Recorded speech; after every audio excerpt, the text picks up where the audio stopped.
I'd like to hear what each of you thought about the inauguration and just your overall feelings from Monday to Friday. Linda, do you want to go first? No, Yes. I have to think about that. Monday through Friday. Well, and the actual day itself, Wednesday. Well, I'm I going to will. read my poem for my 1 minute, so I'll go first. I've already No, done well, it. that's, I don't know if that's cheating. You obviously think it is. Yeah, And Lynn's then we're gonna- on. I'm Okay. fine with Lynn leading off. Okay, to me, the day was contagious. It started with standing in a pool of blood. Gaga lifted us out into the heavens.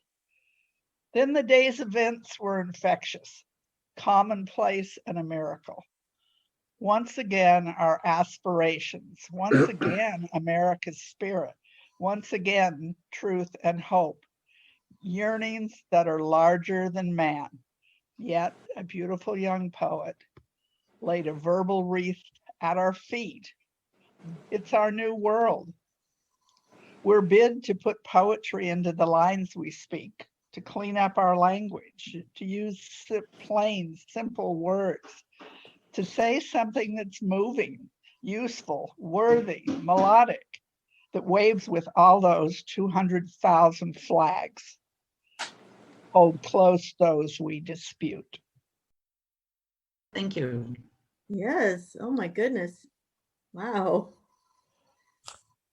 I like that image of the poem being a wreath that's laid at our feet. our feet. Ron, what were you going to say? Well, I hope I can keep it to a minute. Is that what we're being given, or a couple minutes? Well, then we're going to continue after you're in this, aren't we, Shannon? This isn't it. Okay. All right. Yeah, just a A couple of thoughts. One, I realized when we got through Wednesday, the level of my dread about what might happen. Mhm. And then was pleasantly surprised, joyous, that the day happened, and it was a wonderful day with wonderfully uplifting things in it, like the poem and the performance by Amanda. And then I've been thinking, as Biden talks about how he's going to approach the virus and the relief package and everything else, it'll sound like this is going to take 20 minutes when I say next what I'm saying, but I'll cut to the chase quickly. I don't know if any of you are familiar with the education of Henry Adams. Many people regard it as the finest autobiography in American letters. He was the son of Charles Francis Adams, who almost single-handedly, as ambassador to Britain, kept the British out of the Civil War on the side of the South. Anyway, Henry Adams has a book called Mont Saint-Michel and Chartres, which is an account of the creation of the great cathedrals about 1,000 years ago. And he says in that book that was, for Western civilization, the time of greatest spiritual and intellectual unity. That the effort that went into building those cathedrals and the achievement unified the European aristocracy and peasantry. It's a wonderful passage. Worldwide, I've since begun to think that worldwide, we have all undergone a self-examination and an examination of what it means to be human, unlike anything I believe that human beings have experienced in recent years. I could be wrong, I've only lived in this age. I want so much for it to use us to use it well. I want us to look back on what we've been through as individuals and collectively and come out stronger and more dedicated to making the world a better place for everyone. I hope enough people take leadership, even the government, whatever they have to do to nurture the goodwill and spirit that might come out of all of this for everyone.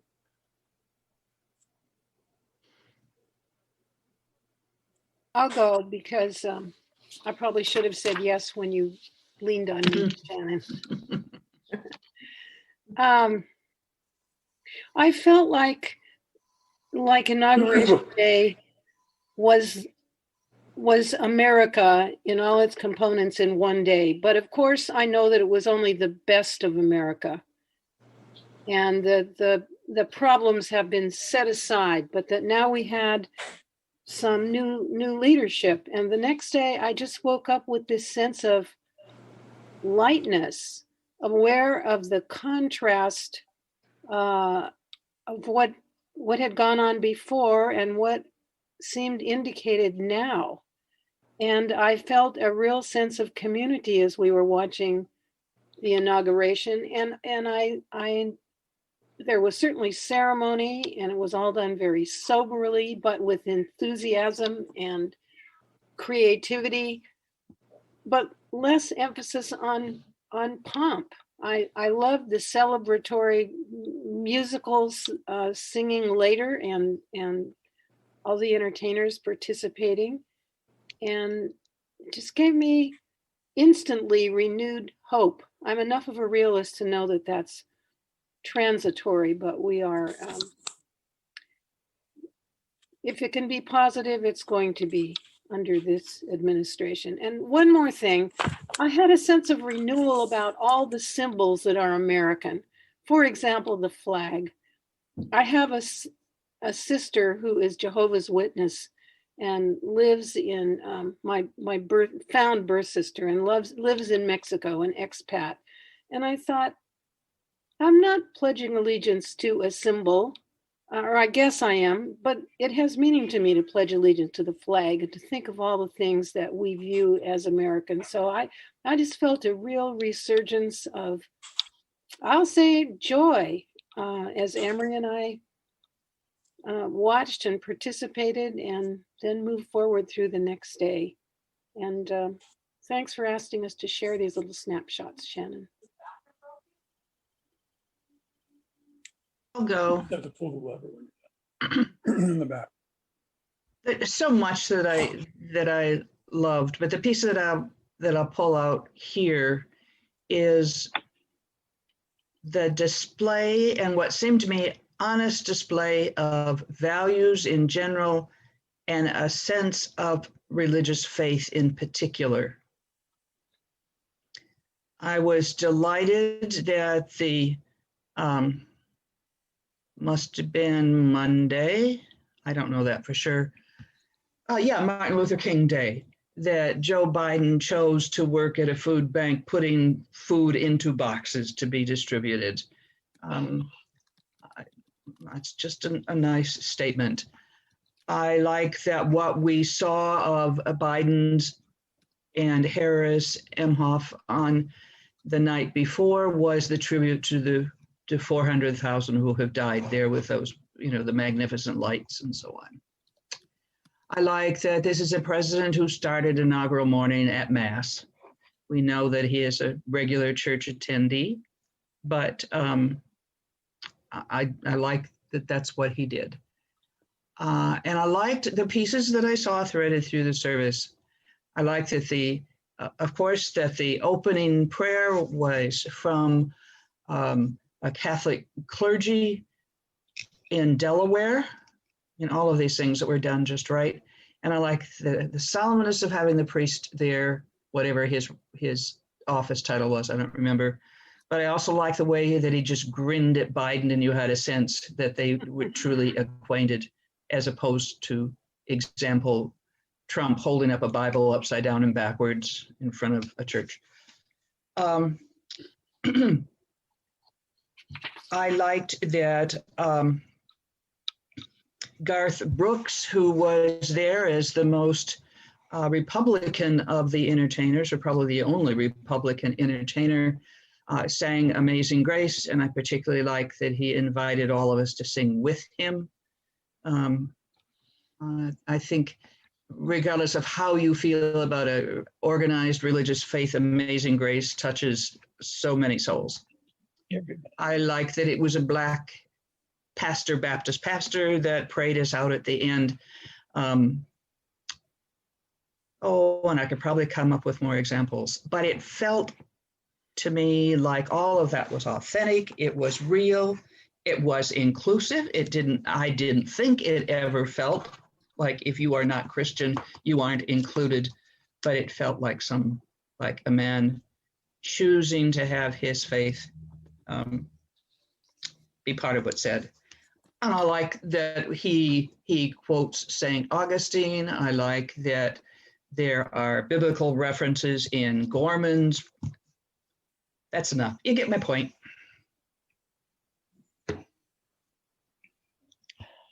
Well, I will go.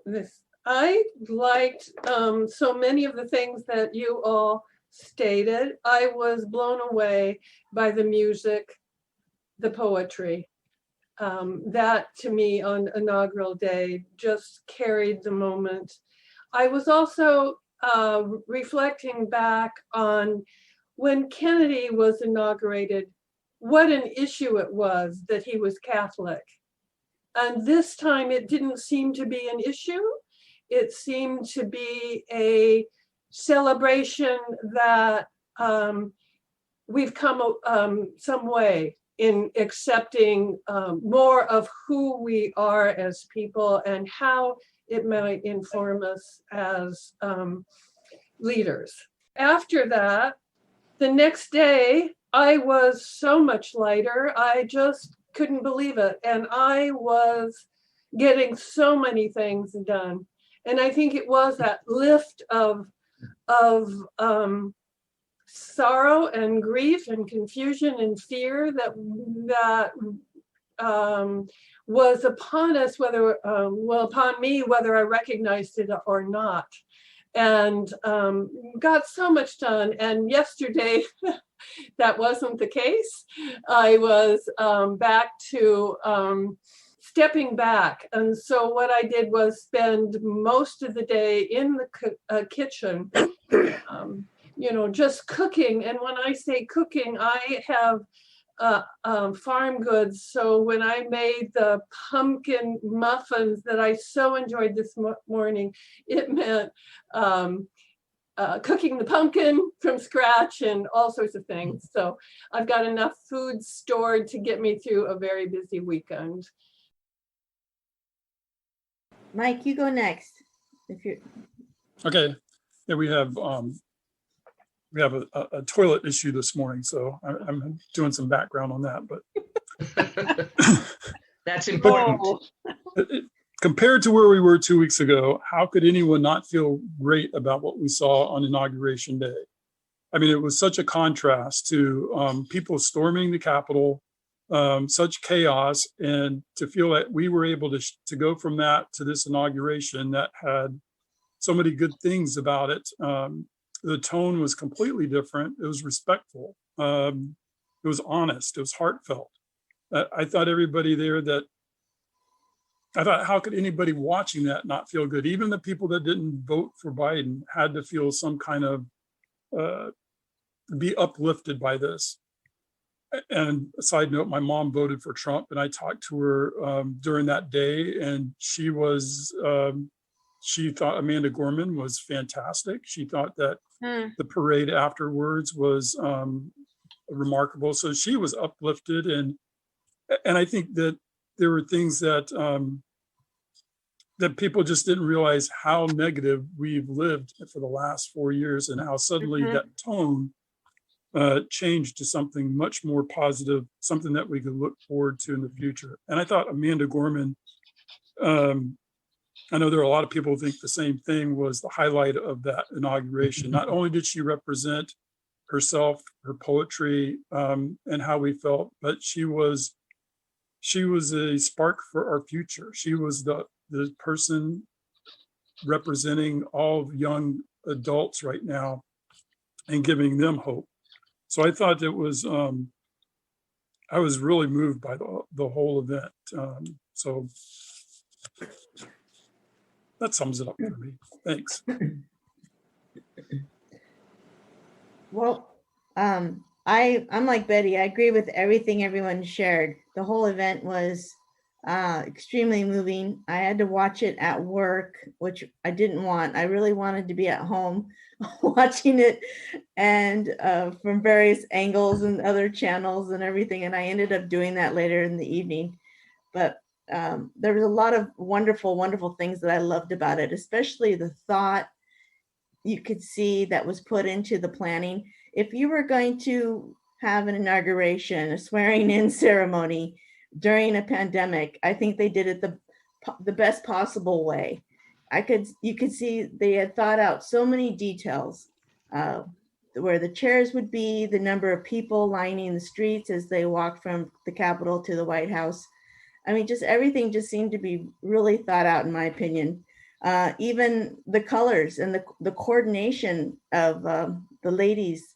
Women can be more expressive with their outfits than men. Men usually just have a tie. The women get a little more opportunities to be expressive. And just the coordination of that, I thought was amazing. But my two cry moments, the moments when I felt my tears coming down my face, was there were two moments. One was when they did the Pledge of Allegiance. It surprised me because sometimes I'm a bit cynical about things like that, but it meant something different to me, a little bit like what Linda shared earlier. It felt different because even though I'm not a Trumpster, I'm still very patriotic, and it kind of touched me in a new way. The second cry moment for me was and I mean, these are happy tears, was when, honestly, it was when J-Lo sang, "This land is my land, and this land is your land." I remember learning that song in 5th grade music class. And I thought, what a neat song. I just fell in love with it the first time I heard it. And it has new meaning, I think, and it correlates wonderful with Biden's message of he's going to be the president for all Americans. And those two messages, of course, are so needed. I think I've been just thirsty to hear somebody say that. John Oliver, I don't know if any of you know John Oliver. He has a TV show on HBO, and he's very funny. But he had a wonderful analogy about what we just went through last week that I'd like to share. He said it was as if a person ran a marathon, and when they made it to the finish line, the officiator came up and shakes your hand and says, "By the way, did you know that 1 million dogs a day are euthanized in our shelters?" Because the very next day, as soon as he sits down, there's work to do. And so he was, John Oliver, he says, can we just get a moment? Can we just get a moment to say, have an exhale, just enjoy that what we've come out of, that we've made it, and we all have this little bit of hope and kind of a little bit of victory. There's so much work to do. Oh my gosh, there's so much work to do, right? The economy, the pandemic, et cetera, et cetera, et cetera.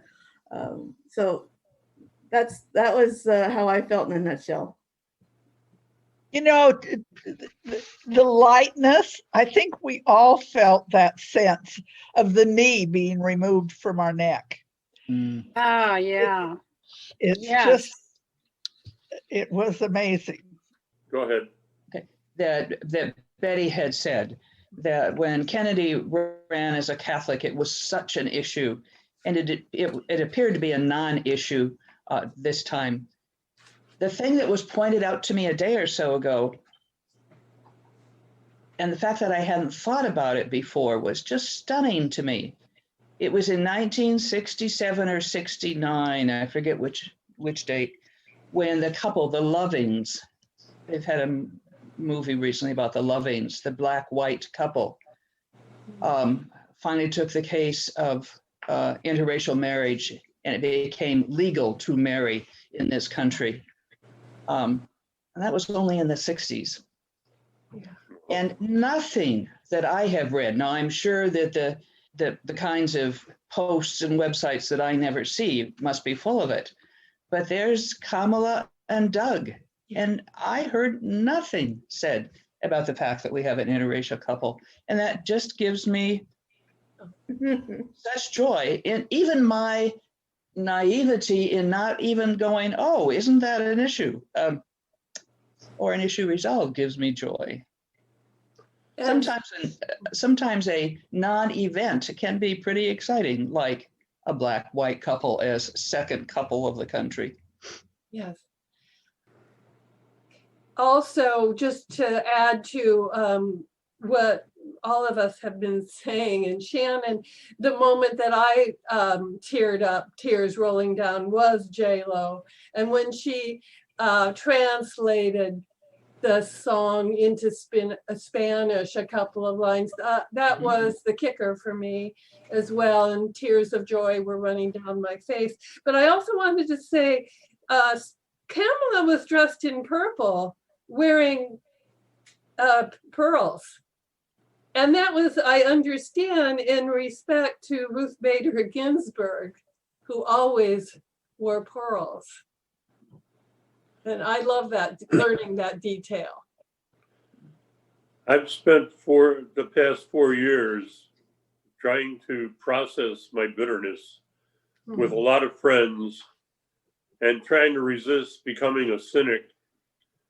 And just, I mean, I don't think despair, continued prolonged despair, is too strong a term.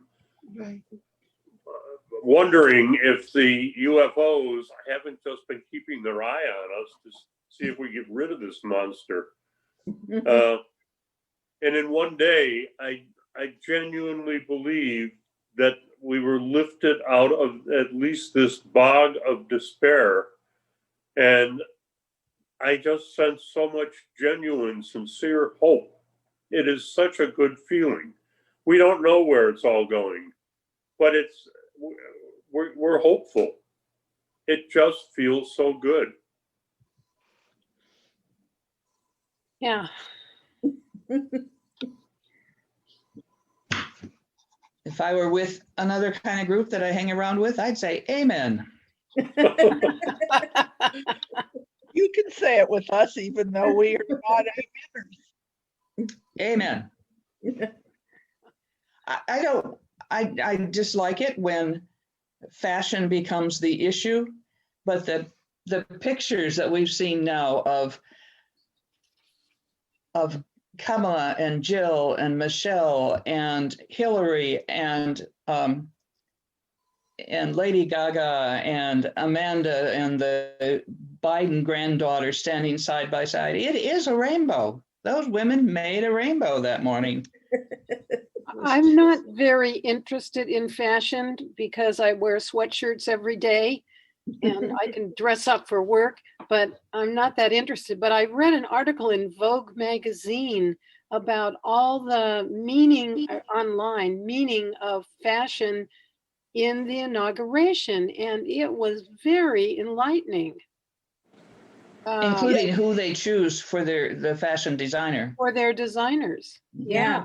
They interviewed Lady Gaga about her dress, and I thought it was, when I first saw it, I thought, what's with the red skirt, Too much. And she, when they interviewed her, she talked about the dove, of carrying the olive branch was what was important to her in it. Yet she was dressed in this dress with this red. And I was looking at the picture of her, and it was literally like she was standing in the blood of our 400,000 people dead. Trying to lift this country out of where we were stuck. And that's when I cried. Oh, yeah. Wow. Yeah. I I'm not a appreciate fan of the national anthem. I can be moved by it in certain circumstances, but I am not a fan. I'm not a fan of the lyrics. But when she sang just days after we saw the attempt to overtake the Capitol, when she did the emphasis on that our flag was still there, that was a goosebump moment for me. She really held that. It really was still there, despite what they tried to do last January 6th. Well, Amanda Gorman was wearing a ring with a caged bird in it, and her Right. earrings were of a bird in a loop. So that was Oprah, I guess, had given her those that jewelry, but it Right. was in remembrance of Maya Angelou in her book, where the caged bird sings. Well, the red scarf in her hair was apparently in reference to Maya Angelou.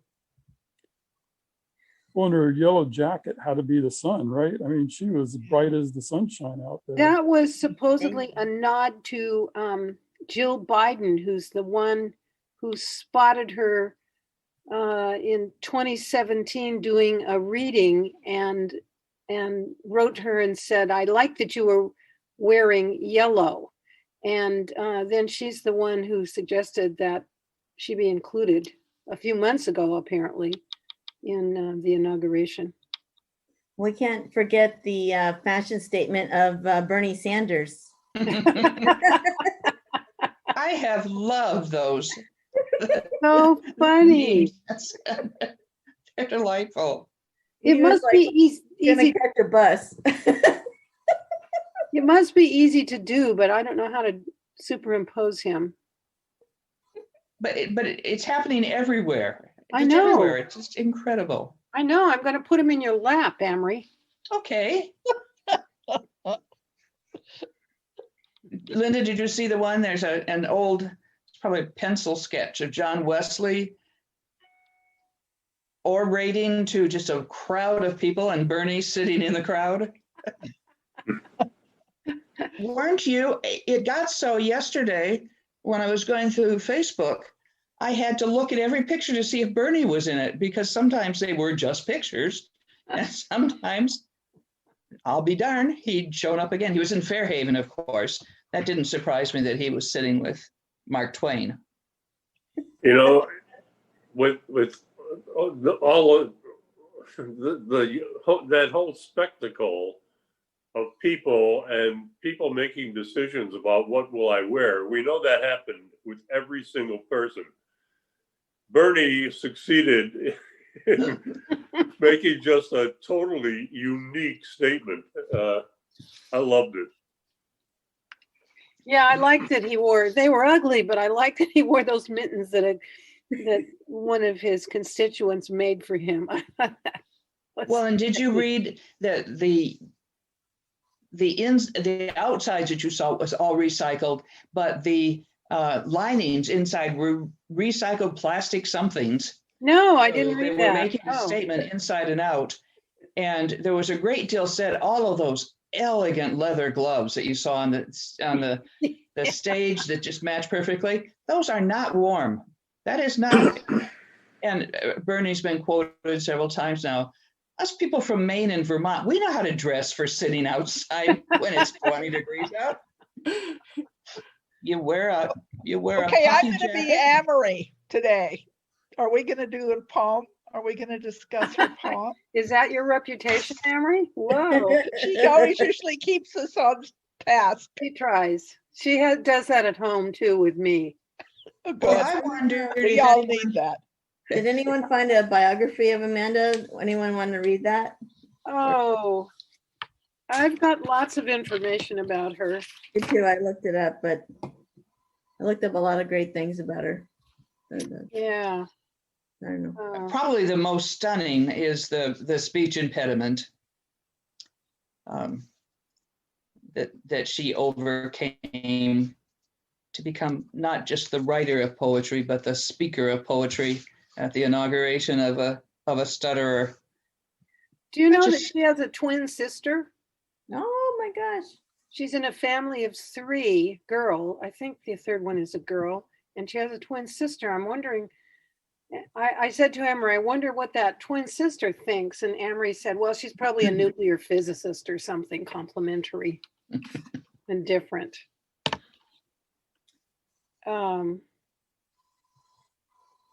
Wow, they've updated her Wikipedia page right away. Okay, well, Shannon, you and Linda are looking for the facts. Here's the fact that I know. Okay. She has 2 books coming out in September. Yeah. And by the end of the day on Wednesday, they were number 1 and 2 on the Amazon charts. That's because we ordered them both. We tipped her right over. And yes, we will buy some at Village Books too. Well, I she, heard something, excuse me. go ahead, I have a Betty. question for the group. I heard something just go by, someone based on her reading and invited her to come and teach at in an institution, saying, I need you. Do you know who that was? Some university that said, we need you here. Did anybody hear that? Nope. Yeah. No, I don't It doesn't know. surprise me. I would guess she could go and do anything, most anywhere. You Yeah. probably read this quote in which she said, this moment has called me for a reason, and all I can do is show up and do my absolute best, which I think is just beautiful and simple. Absolutely perfect. Yeah. You know, I'm trying to think, and I have been trying to think since I saw her performance, is the word I keep using. In the history of the written word and literature, has a single poem ever before had such an impact? I can't think of anything equivalent to it. I don't think so. And we did do a little study of inauguration poets. Is it about hunger? Hunger. Food always tastes better to the hungry. Oh, Well, I think that's I part don't of it. think that, I mean, I think that's part of it, but the fact that she's so amazingly good for 22 years old, and she was early recognized in 2014 as the Youth Poet of Los Angeles, and then U.S. National Youth Poet in 2017. And she's just got something, you know. She went to Harvard. And one thing that I read about her was that I was reading this one. Actually, it was in Utah Deseret News. The Utah State poet said that a deaf friend of hers noticed that some of the words were signed, which I had no idea. Yeah. And We kept talking about her fingers were almost like ballet, yeah, but she was signing some of those, huh? she was signing some of them. Wow. wow. And she's, you know, it's the tradition is slam poetry. She's very much in that style, but I didn't feel slammed or hammered or any of the negative Yeah. things that I sometimes think about slam poetry. She views it, you use the word performance, Ron, and she views every time she does a poem as performance, because she thinks oral poetry goes way back to, well, obviously we know how poetry was conferred, and she wants to keep that tradition alive. So she works on every single gesture and every single line with that in mind, that she's going to be performing in front of a group.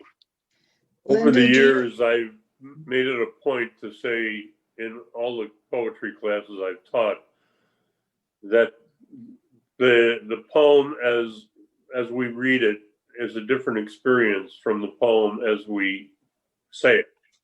Yeah. But I have never seen such a dramatic example. Mm-hmm. Anyone who reads her poem who hasn't seen her deliver it can't have any concept of what she adds to the experience. Yeah. I am curious though, Ron, I'd like to hear you and Lynn and others. Is it a good poem if you take her and her delivery away from it? If I brought this to you That's an and important we were going to question. talk about it, what would we say of it as poetry? I think we should take that discussion on, and I want to read you one more quote that's kind of funny and interesting. And then I have a question before we go on. Go ahead, Linda. It's not enough for me, this is her, even in my own life, to just write poetry about red wheelbarrows or a tree, though I can, and sometimes I do. I have to interweave my purpose. For me, that purpose is to shed a light on issues that have far too long been in darkness. So as a member of Red Wheelbarrow Writers, I don't take offense at that. I think she's right, because obviously she can and sometimes she does, but she's got this sense of higher purpose that is stunning that she translates. So I'll set that aside. And she's so young. She looks like she's 12 years old. I know and when she said, I am going to run for president, the she first is. year I'm eligible, 2036, I went, Yep. oh my God, she is young. It's just, I love it. For that I heard to her. come out, for what she says and what she does to come out of that body is just stunning. Can you imagine having a poet as president? The precision that she brings to her poetry, her Harvard education. They would have to have a serious support network, I think, because I think a poet has one bad habit of being indecisive. Well, I don't think she has that I habit. that. Yeah, I don't Well, think think Harvard about how grads much would be.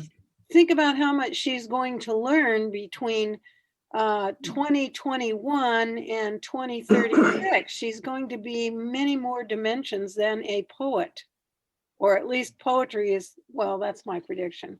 Well, we'll hope she continues to grow, that the celebrity doesn't stunt her growth. Yeah, she's got all the celebrity now.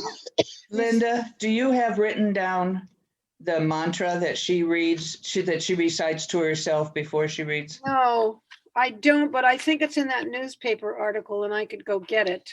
Oh, that's okay. I'll go get it. I think I've told you all, this is Okay, it's in getting the back stack of newspapers.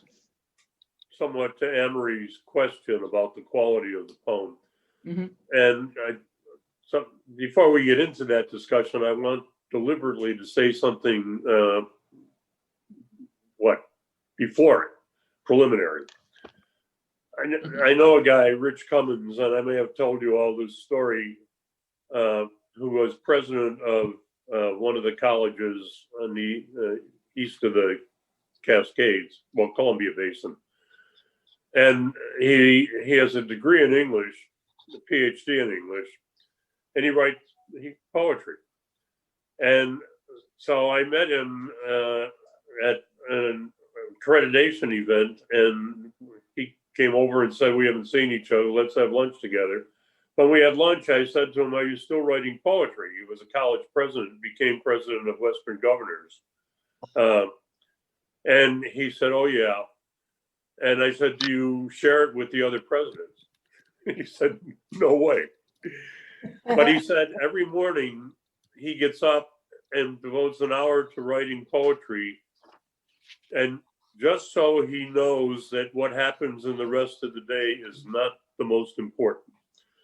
This young woman was added to an event and created her own event. I mean, it's just extraordinary what she did as a almost standalone piece. Mm-hmm. And when I start to think about how to evaluate the quality of a poem, I've always thought that there's a question about degree of difficulty. how much do we take into account what the writer has carved out for him or herself? And then how well have they fulfilled that notion? And, I've often wondered, what do you do with that? In a way, we can't separate. This is the real point that I wanted to get to. We can't separate what she was asked to do, deliver a poem that was a tribute and a memorial and an effort to highlight the events of the day. For anyone else, it would have been such a challenge. I think we talked about this some when we talked about Elizabeth Alexander's poem, Praise Song for the Day, and I'm sure we'll get into some comparisons. So, it's just such an overwhelming challenge, and what she pulled off is just incredible. I know I'm not saying anything now that you haven't thought about yourselves, but she did it. God. And she did it in 2 weeks, I understand. They gave her 2 weeks to do it. God. That's not exactly what I heard. She knew for several months that she was on she said long list, and then a shorter list, short list. And the end of December, which would have given her 3-4 weeks tops, she learned that she was a finalist.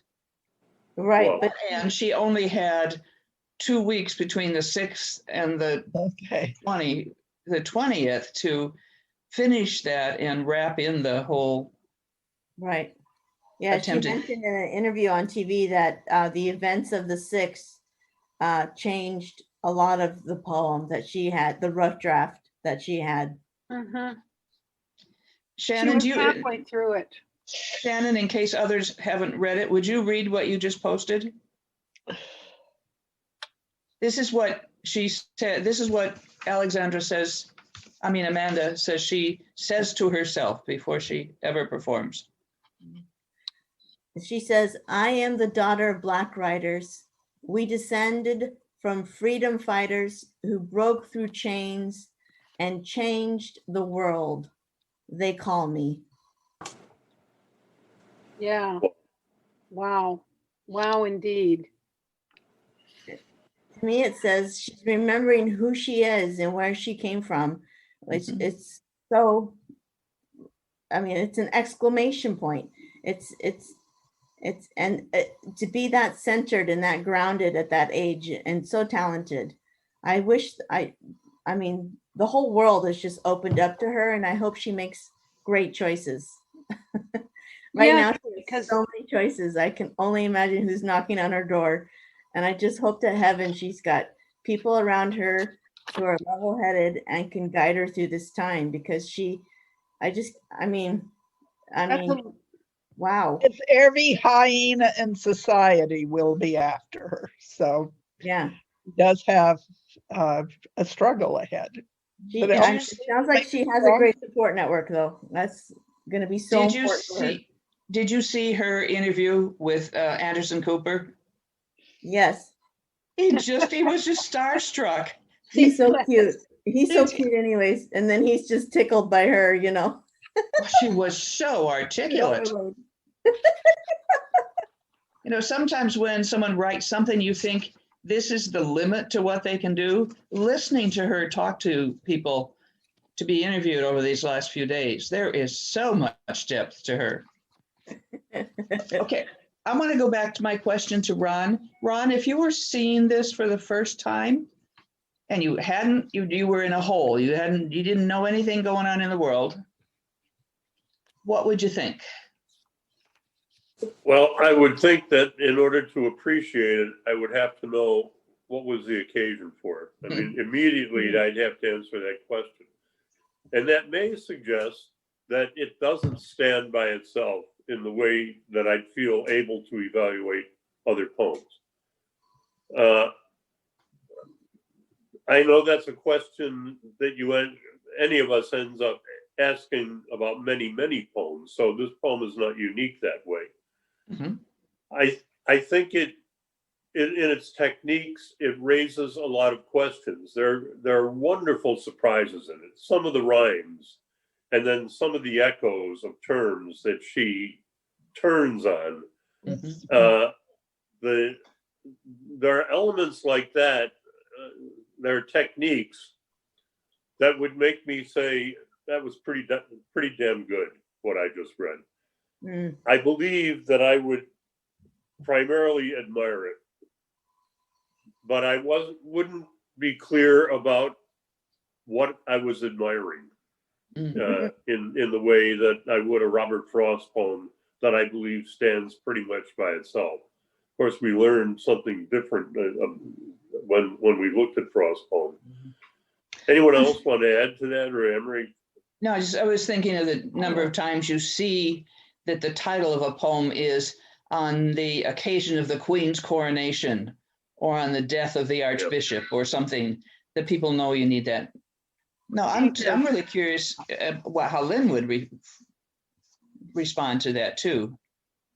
Well, I think the same thing is true from my opinion of what Ron just said. To not be able to know why this poem was written and where it was going to be read. It's very didactic, besides the absolutely beautiful poetic twists that she has in it that are just fun to read. So, I agree. If I had read this poem totally cold, I don't know. The other thing is that, when thinking about discussing it, I was going back.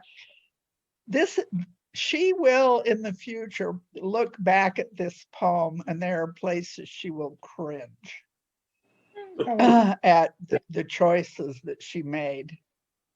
But and she'll say, "Damn, I wish I hadn't have said that," or "Why did I say it that way?" or something like that.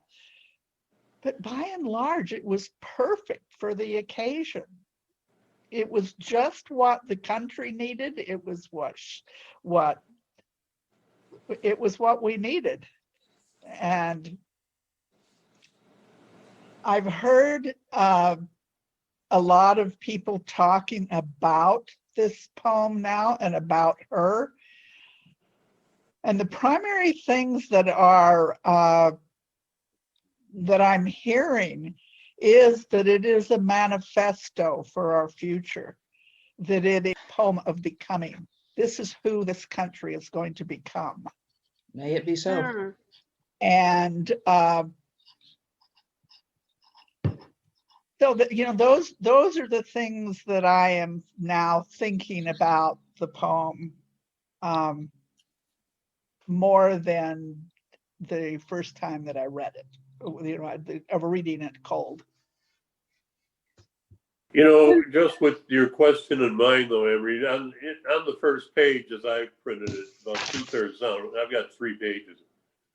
Yes. She says, when a skinny black girl, descended from slaves and raised by a single mother, can dream of becoming president only to find herself reciting for one. Yes. And yes, we are far from polished, far from pristine. She has to be thinking about herself. This is what I'm offering you. Someday I'll do better. Yep. But it's one of the things I love about it. It's so gutsy. I would like to add to this that we do look more closely at the lines themselves. And so we can see what it is that we are resonating with or want to question. And I think when I do that, when I look that she opens this up with as a we poem, well, we all know that's not a good place to open a poem to speak for everyone. We ask ourselves, that's going to get you kickback, but she does it. We ask ourselves, where can we find light in this never-ending shade? That's a powerful opener. Because she comes back to it. I mean, she's well versed at how to create a poem. The loss we carry, a sea we must wave, we have braved the belly of the beast. Well, that's a cliche, but okay. We have learned that quiet isn't always peace. Oh, interesting. And the norms and notions of what just isn't always justice. Ooh. She works with words, and she's just mirrored something in a way that I hadn't thought of today, And so we're listening. And yet the dawn is hours before we knew it. Somehow we do it. Somehow we have weathered and witnessed a nation that isn't broken, but simply unfinished. That's one of my favorite lines. That is just such a kernel of what the poem is about, and such a reassurance. Yep, there's And where the those- hope is to me. Those And creative then- distinctions really carry the poem. They're one of the things that she relies on for the movement, the philosophic movement, the intellectual, logical movement. And you can only nod in a sense and admiration for those distinctions. Yeah. And She she also goes is doing into, excuse me, I'm just going to finish my thought. What Ron said was, we, the successors of a country in a time, and she goes to the particular about herself and says what she is. Yeah. A skinny Black girl descended from slaves and raised by a single mother can dream of becoming a president only to find herself reciting for one. Well, that's really powerful. So now we're engaged with her, and then she goes back and branches out. And yes, we are Before you far go from on, Betty, polished, though, far from pristine. and I like what you're doing. What if somebody said to us, as part of this inaugural poem, sum yourself up in 4 lines? Good grief. Yeah. I mean, just that. It is pristine. Go ahead. Oh, keep going. And yes, Yep. we are far from polished, far from pristine, but that doesn't mean we are striving to form a union that is perfect. Well, that stops us, doesn't it? Well, what are we doing if not that? We are striving to forge our union with purpose, to compose a country committed to all cultures, colors, characters, and conditions of man. And so we lift our gazes not to what stands between us, but what stands before us. You did it again. Yes. Wonderful distinction. I brought out this book, Sound and Sense. Okay. I saw you smile. Yeah. Which was the textbook from Ron's class. Thank you so much for putting this book into my world, Ron. And You're welcome. well, I wanted to explore the rhyme that she has going on in here, because there is, to me, she uses simple words, but like what Betty was saying earlier is that she is crafting with her words, and she's molding and creating something that is a complete picture by the time you're done with it.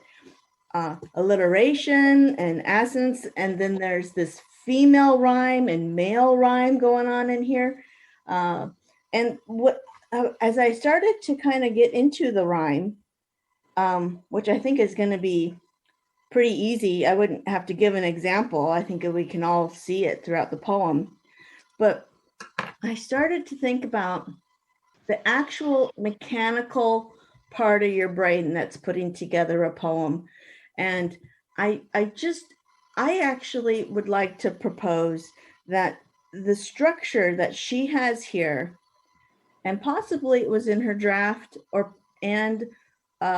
perhaps it was added after the 6th, but I think that there is a subconsciousness at play. I think that she kind of went into the ether, so to speak, went into the foam with this one, where it's a true sign of craft, and skill, because the rhyme schemes are so smooth and sound so natural when they're read out loud. I really think that there's a bit of something going on here that's similar to chemistry or alchemy. Probably. So I what think whoever did whatever, they did a great job. I mean, this is it's about a historical moment in time. It's our transition. It's taking us from a place that we have lived, what we talked about earlier, into a much more positive thinking being. So I think, you know, if we were to read this poem 50 years or somebody were to read this poem 25 years and not had this context that we've just lived through, it's probably not going to have the power and the meaning than what we are experiencing with it. So it's hard for me to be critical of the poem because it's everything I want to embrace right now for this moment, that we have turned the page and the page is much brighter now. And I would suggest that maybe the demographic is for younger audiences and they resonate through performance poems, that things are a little more obvious, and that's a good thing in terms of what they see. We're on the other end of that spectrum when we make our opinions about it.